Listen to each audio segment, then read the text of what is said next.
Kızlar mı? Gelebilir mi? Evlen mi?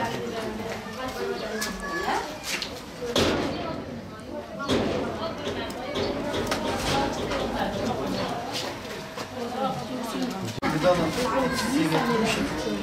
Onun da altını yapıyoruz. Onu kesiyoruz. Onu da vardı. Hayırdır çocuklar? Abi biraz sizin güzel de bakın. Bu burayı getirin. İyi anladım.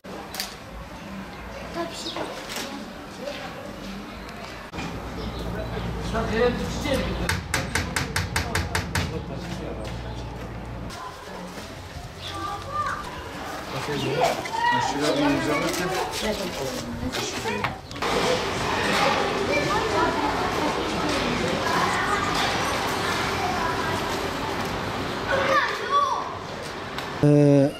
Yasin Börü'nün 2014 yılında Diyarbakır'da kayıtlı olan Umut Kervanı'na kayıtlı olan yüzlerce ailelerden bir tanesi olan ve kendilerinin burada mazlum olan bir aileye kurban eti dağıtmak üzere burada kurban oldukları yerdeyiz şu anda.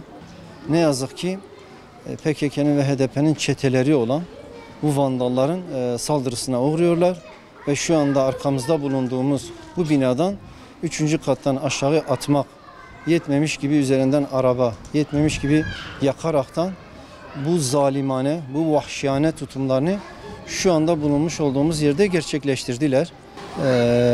Yıl 2014, üzerinden 6 yıl geçmiş bulunmaktadır. Yasin Börü ve arkadaşlarının başlatmış olduğu bu hayırlı, bu iyilik kervanının bugünkü çalışmasını da inşallah gerçekleştirmiş bulunmaktayız.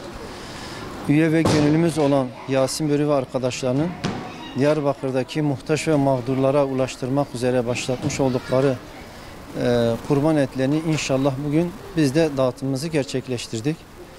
Toplum içerisindeki mağdur, muhtaç olan insanlara sırf Allah rızası için kurban etlerini dağıtan Yasin Börü ve arkadaşlarının yıl dönümü münasebetiyle bizler de Umut Kervanı olarak bizde kayıtlı bulunan 200 aile bugün itibariyle inşallah hem gıda olsun hem de bizlere vekalet veren bağışta bulunan hayırseverlerin kurbanlarını keserekten bu muhtaç olan mağdur ailelere inşallah ulaştırdık. Ulaştırmaya da devam edeceğiz.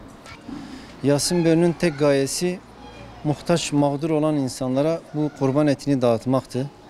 Ancak yeryüzündeki hem mazlumların hem de zalimlerin olduğu bir süreç itibariyle mazlum olan bu iyilik kervanının karşısında duran zalim, vandal zihniyet, PKK ve HDP zihniyeti, kan dökücü, kan emici bu zihniyetin bu iyiliksever kervanın önüne geçerekten ulaştırılması gereken bu mazlum insanlara bu iyilik kervanı engel olmaya çalıştılar. Ancak bizler Umut Kervanı olarak devraldığımız bu bayrağı inşallah ilelebet sürdüreceğiz. Bizler de Umut Kervanı olarak şu anda katledildikleri noktadayız ve yine yardımlarımızı dağıtıyoruz. Dağıtmaya da devam edeceğiz inşallah.